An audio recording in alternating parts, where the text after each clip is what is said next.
trying to make some bigger cages. And yes, we're OSHA approved goggles. Uh-oh, broken glass.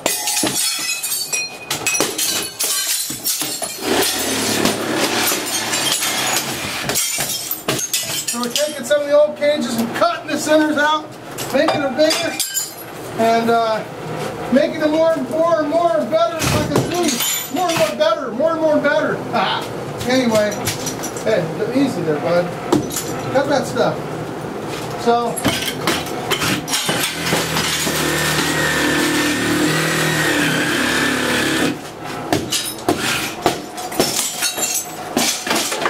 we're just making some bigger cages randomly. Giving